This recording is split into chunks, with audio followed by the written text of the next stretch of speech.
మీ మాంగళ్యం మట్టిలో కలిసిపోయే సమయం వచ్చింది. మనవడిని పంపు, నీ భర్తని కాపాడుకో.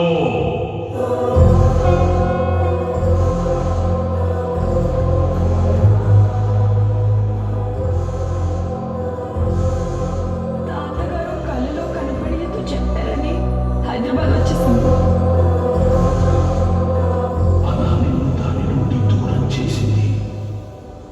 మనిషిగా సాధించలేనిది సత్య సాధించడానికి.